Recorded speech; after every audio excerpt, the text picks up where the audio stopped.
Welcome to Daily Current Affair. Today is 4th of October 2022. Asra pension scheme is launched by, the answer is A, Telangana. सो तेलंगाना सरकार ने क्या किया है, उन्होंने आसरा पेंशन एक स्कीम जो है वो लॉन्च की है. तो तेलंगाना गवर्नमेंट हैज़ इंट्रोड्यूस्ड आसरा pension schemes with a view of ensuring secure life for the poor. मतलब कि जो पुअर पीपल है उनको वो एक पेंशन देंगे. सो मंथली पेंशन, कितनी पेंशन देंगे? Monthly pension of 3016 rupees. मतलब कि इसके लिए एबल्ड पर्सन, जो फिजिकली एबल्ड पर्सन है उनके लिए, और दूसरे जो ठीक पर्सन है उनके लिए कितना देंगे? 2016 to others, 2016 rupees to others. तो from this year monthly pension is being extended to the 6906 dialysis patient. जो डायलिसिस पेशेंट होता है, डायलिसिस पेशेंट मतलब कि जिनमें खून कंटिन्यूसली जो है एक महीने बाद या 15 दिन बाद चेंज करना पड़ता है. ठीक है, 6906 डायलिसिस पेशेंट को भी ये जो मंथली पेंशन है वो प्रोवाइड की जाएगी. So Aasara pension is related to Telangana. AFSPA has been extended for how many months in some parts of Arunachal Pradesh and Nagaland. ठीक है, अभी अरुणाचल प्रदेश और नागालैंड के जो एरिया हैं, जो नॉर्थ ईस्ट वाले एरिया हैं, वहाँ पे क्या है, वहाँ पे बहुत ज़्यादा क्या टेररिस्ट ग्रुप घूमे रहते हैं. ठीक है, वहाँ पे टेररिस्ट ग्रुप भी होते हैं, नक्सलवाद भी बहुत ज़्यादा होता है. तो उन सब एक्टिविटीज़ को कंट्रोल करने के लिए वहाँ पे AFSPA जो है लगाया गया था. मतलब कि 6 महीने अप्रैल में लगाया गया था फॉर 6 मंथ के लिए. अभी अक्टूबर में फिर से 6 मंथ के लिए इसको इंक्रीज कर दिया गया है. ठीक है, क्यों किया गया है? क्योंकि वहाँ पे बहुत सारे टेररिस्ट ग्रुप हैं और बहुत सारे नक्सलाइट्स हैं. ठीक है, उनको मैनेज करने के लिए, उनको कंट्रोल करने के लिए. सो अपसपा का मतलब क्या होता है? Armed forces special power act. ये कब आया था? 1958 में आया था. इसके अकॉर्डिंगली क्या होता है, इसमें हम आर्मी को कुछ स्पेशल पावर्स दे देते हैं. जैसे कि जो भी वहाँ के पीपल्स होंगे जिनके ऊपर इनको आर्मी को शक होगा, उनकी ये तलाशी ले सकते हैं बिना बात के. ये मतलब कि विदाउट ये गोली मार सकते हैं किसी को. फिर इनके ऑफिसर्स को इनको बोलना नहीं पड़ेगा कि उन्होंने गोली क्यों मारी. ठीक है, वो किसी की भी तलाशी ले सकते हैं, किसी के भी घर में घुस सकते हैं. तो आर्मी ये इनको प्रोवाइड करता है. कौन से एक्ट के थ्रू? 1958 के एक्ट के थ्रू अपसपा. सो कहाँ पे आजकल ये इम्प्लीमेंटेड है? That is Arunachal Pradesh and Nagaland में. कितने महीनों के लिए एक्सटेंड किया है? 6 मंथ के लिए. ठीक है, the power of army in such area is kept higher. मतलब कि आर्मी की पावर को यहाँ पे इंक्रीज किया जाता है to stop the illegal activities. अब कुछ और है, जैसे पास है बोमडीला पास. ये काफ़ी इंपॉर्टेंट पास है अरुणाचल प्रदेश का. पक्के टाइगर रिजर्व और नामदफा नेशनल पार्क, ये भी अरुणाचल प्रदेश के हैं. लीस्ट पॉपुलेशन डेंसिटी, मतलब कि इंडिया में सबसे कम पॉपुलेशन डेंसिटी किस स्टेट में है? That is Arunachal Pradesh. मतलब कि 1 स्क्वायर किलोमीटर में वहाँ पे कितने? 17 लोग ही रहते हैं.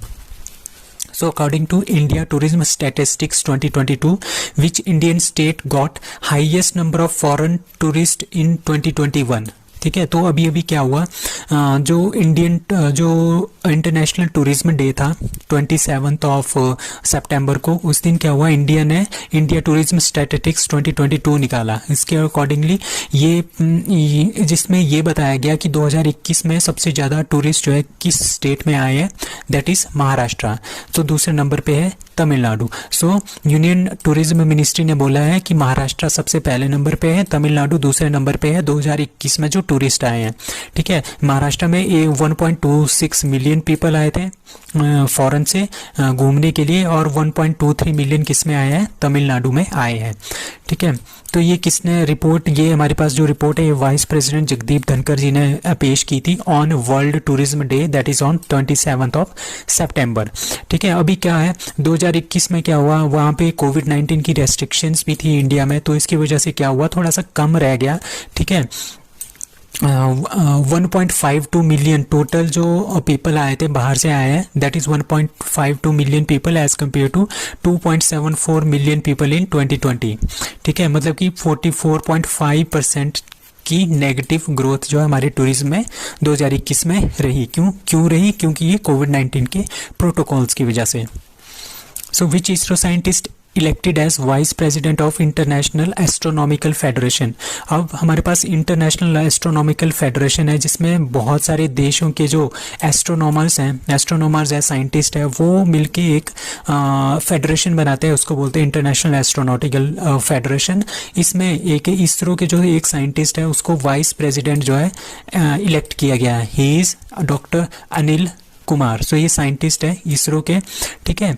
सीनियर साइंटिस्ट है हमारे पास इंडियन स्पेस रिसर्च ऑर्गेनाइजेशन के, that is Anil Kumar has been appointed as the vice president of international astronomical federation, ठीक है। वो जो अनिल कुमार है आजकल क्या है, आजकल ये असिस्टेंट डायरेक्टर है इसरो के telemetry tracking and command network के, ठीक है। और इंटरनेशनल एस्ट्रोनॉमिकल फेडरेशन ये 1951 में बनाया गया था, ठीक है। और इसमें कितने होते हैं, 433 इसमें मेंबर्स होते हैं।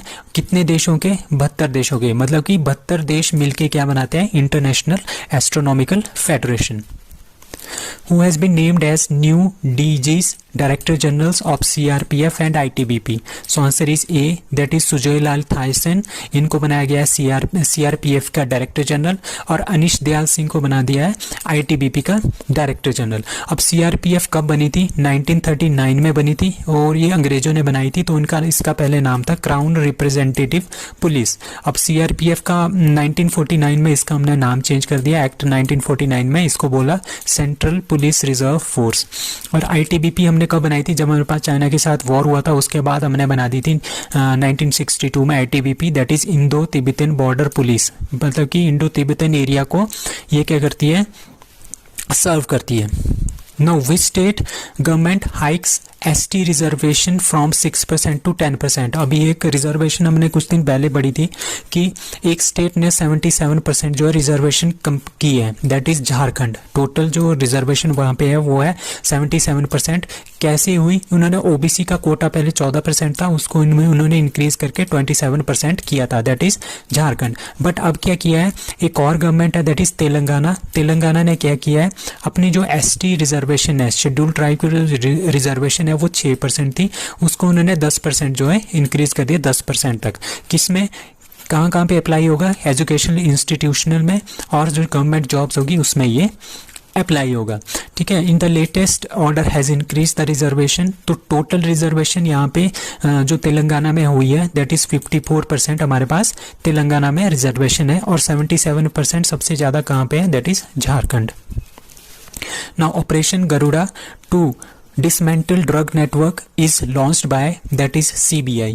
तो CBI ने क्या किया है, ऑपरेशन गरुड़ा जो है वो लॉन्च किया है। किस लिए लॉन्च किया है, to dismantle the drug network. जैसे हमारे पास ड्रग नेटवर्क है, जैसे हमारे पास इंडिया है, ठीक है, बाहर से हमारे पास ड्रग्स आती हैं, ठीक है, तो इंडिया में वो फैलाती है, और हमारे युवा इसमें इनका यूज़ करके काफ़ी मतलब कि डैमेज होता है कंट्री के लिए, ठीक है। तो उसको डिसमेंटल करने के लिए इंटरनेशनल रिलेशन, इंटरनेशनली उसको ग्लोबली उसको अटैक करने के लिए कौन सा ऑपरेशन चलाया है, operation Garuda, with the help of Interpol. Interpol जो इंटरनेशनल पुलिस होती है उसकी हेल्प से, और NCB national narcotics control bureau and Interpol plus CBI, ये तीनों मिलके क्या कर रहे हैं, ऑपरेशन गरुड़ा लॉन्च किया है to dismantle the drug network internationally और नेशनली, ठीक है।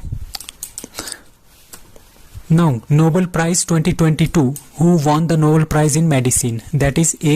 Svante Pabo। तो Svante Pabo हमारे पास स्वीडन के हैं, इनको क्या मिला है, नोबेल प्राइज 2022। इनका नाम जो है नॉमिनेट नहीं किया गया है, इनको सेलेक्ट किया गया है, ठीक है। किस में मिल रहा है, नोबेल प्राइज इन मेडिसिन में इनको मिल रहा है, ठीक है। और इन्होंने क्यों मिल रहा है इनको ये, क्योंकि इन्होंने एक रिसर्च की थी for his discoveries concerning the genomes of extinct hominins and human evolution. मतलब कि ह्यूमन का एवोल्यूशन कैसे हुआ, और जो एक्सटिंक्ट होमोनीज है, मतलब कि ह्यूमन जो एक्सटिंक्ट है, उनके जीन्स और आजकल के जीन्स में कौन से चेंजेस आए जिसकी वजह से आजकल का ह्यूमन का एवोल्यूशन हुआ है। तो किसको मिला है, सवांटे पाबो, that is he is from Sweden. So that's all for today. Thank you.